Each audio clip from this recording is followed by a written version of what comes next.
Les séries de conversations Footprint présentent des discussions et des réflexions de leaders accomplis sur le lieu de travail et le marché, ainsi que leurs expériences sur les principes clés du leadership. En tant que croyants, nous sommes censés mettre en pratique ces principes bibliques de leadership sur notre lieu de travail et sur le marché pour nous aider à remplir notre vocation.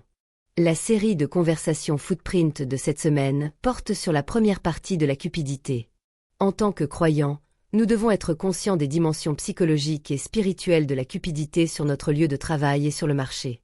Nous avons messieurs Judas Iscario et Akan, dont les noms sont devenus des symboles bibliques de la cupidité, pour nous aider à décrypter, réfléchir et tirer des leçons de leurs expériences en matière de cupidité.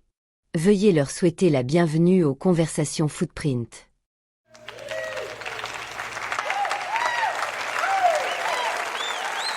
Nous sommes tous deux surpris par cette invitation, car nous sommes généralement considérés comme des parias. Mais si votre public peut tirer des leçons de nos erreurs, cette invitation en vaut peut-être la peine. Nous sommes heureux d'être ici. Commençons par vous, monsieur Iscario. En tant que croyant et disciple de Jésus, vous aviez une position enviable que beaucoup de croyants désirent. Un accès direct, personnel et intime avec le Seigneur. Pourquoi avez-vous abandonné tout cela pour 30 pièces d'argent? J'ai été submergé par la cupidité. Je veux que vous et votre public compreniez que la cupidité trouve généralement son origine dans un profond sentiment de vide et sans raison. Outre l'opportunité enviable que vous avez mentionnée, j'étais également responsable de la bourse. Le trésorier du ministère de Jésus. J'avais accès à tout l'argent qui entrait dans le ministère de Jésus. Alors, que représentaient 30 pièces d'argent par rapport à ces opportunités enviables et aux plusieurs pièces d'or et dons qui se trouvaient dans la bourse? C'est simple, j'étais toujours vide et mécontent aux les racines de la cupidité. Merci pour cette perspective. Est-ce synonyme du sentiment que le verre est à moitié vide? Bien sûr. J'avais la bourse remplie de plusieurs pièces d'or et d'argent. Mais ce fort sentiment de vide me poussait à en vouloir toujours plus. Sachez que la cupidité ne verra jamais le verre plein. Vous pouvez avoir des milliards sur votre compte en banque et vous sentir tout de même vide. Peut-on alors dire que la cupidité prospère en l'absence de contentement et de satisfaction? En quelque sorte. Mais je dirais que la cupidité va plus loin. Ce sentiment de vide profond est étroitement lié à la quête de pouvoir, de statut, de contrôle, d'influence, de succès, et parfois au désir ardent des choses qui restent indéfinies. Il vous arrive de vous sentir vide sans aucune raison. Donc, selon votre propre expérience, pensez-vous que ce sentiment persistant de vide, même au milieu de l'abondance et des opportunités, est la cause principale de la cupidité? Certainement. J'avais accès au plus grand pouvoir sur terre. J'étais parmi les 12. Le cercle intime de Jésus. Un statut que de nombreux disciples enviaient. J'avais le contrôle de la bourse. J'aurais dû me considérer comme quelqu'un de prospère, influent et profitant de la popularité de Jésus. Comme je l'ai dit, que valaient 30 pièces d'argent comparé à tout cela? Il y a des gens cupides qui justifient cela comme une maladie, une obsession ou une possession démoniaque. Est-ce juste? On ne peut pas tout mettre sur le dos de ces choses. La cupidité est un choix. La vie précieuse de Jésus valait-elle 30 pièces d'argent? Non. La cupidité est toujours aveugle à la vraie valeur des personnes et des relations. Je ne me souciais pas de mes collègues disciples, je ne me souciais pas de mon maître Jésus. Je ne me souciais de personne. C'était un choix. Tout ce qui comptait pour moi, c'était plus d'argent, plus d'or. Je pense à tous ces hommes et femmes qui ont été détruits par la cupidité.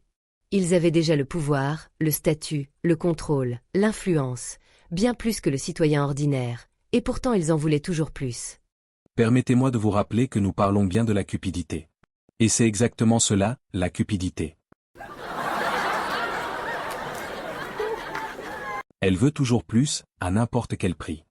En parlant de vouloir plus à tout prix, c'est le bon moment pour donner la parole à monsieur Akan et parler des conséquences de la cupidité. Est-ce que la cupidité est aveugle aux conséquences? Monsieur Akan, éclairez-nous s'il vous plaît. Malheureusement, oui. La cupidité ne voit pas au-delà de la prise. Quand je prenais les 50 cycles d'or, les 200 cycles d'argent et les beaux vêtements babyloniens, je ne pensais pas aux conséquences. Si cela ne vous gêne pas, pouvez-vous partager certaines des conséquences de votre cupidité? Israël avait remporté une victoire significative à Jéricho, une ville fortifiée, mais elle a perdu face à Haï, un simple village. Pour ceux qui ne lisent pas leur Bible, Haï est un village contre lequel nous avons combattu, et non pas l'intelligence artificielle. Cette défaite était due à ma cupidité. Je n'ai pas pensé aux nombreuses vies qui seraient perdues à cause de mon acte, Je n'ai pas pensé aux mères, pères, femmes et enfants qui pourraient être affectés. Je pensais uniquement à prendre les biens, sans penser aux conséquences destructrices. Politiciens cupides, responsables publics et gens d'affaires doivent savoir que leur obsession pour l'argent aura des conséquences destructrices. Leur cupidité a peut-être causé des accidents sur la voie à cause de l'argent détourné qui aurait pu servir à construire la route.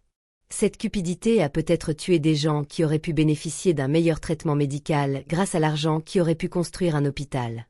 Oui, votre cupidité aura certainement des conséquences destructrices. Vous avez raison. Et permettez-moi d'ajouter qu'un homme cupide ne restera jamais impuni. Un jour ou l'autre, votre cupidité vous explosera au visage. Scandale, honte ou même la mort. J'ai apporté la honte et la mort à ma femme, mes enfants, mon bétail et tous mes biens. Nous avons tous été brûlés par le feu lorsque mon péché a été révélé. Les conséquences de la cupidité se répandent et affectent négativement les autres. Je veux que votre public sache que vous ne vivrez pas pour profiter des fruits de votre cupidité. Tout comme mon collègue Monsieur Hakan n'a pas vécu pour profiter de ce qu'il a caché en raison de sa cupidité, moi non plus je n'ai pas vécu pour profiter des 30 pièces d'argent. Vous allez peut-être amasser des biens par votre cupidité, mais vous n'aurez ni paix, ni santé, et vous ne vivrez pas assez longtemps pour profiter de ce que vous avez dérobé par cupidité. Je vous remercie Monsieur Iscario et Monsieur Hakan pour cette discussion et cette réflexion poignante sur les causes profondes de la cupidité et de ses conséquences. Nous apprécierions vraiment votre disponibilité la semaine prochaine pour utiliser vos expériences afin de nous aider à identifier les signaux d'alerte et comment contrôler et gérer la cupidité dans notre milieu professionnel et sur le marché. D'ici là, veuillez les applaudir pour leur intervention.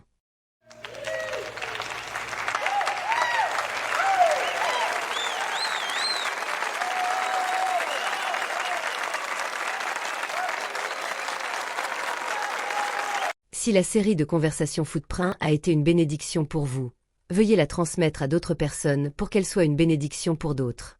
Êtes-vous un croyant déterminé à réaliser votre vocation professionnelle sur votre lieu de travail et sur le marché? Nous avons plusieurs ressources pour vous aider à le faire.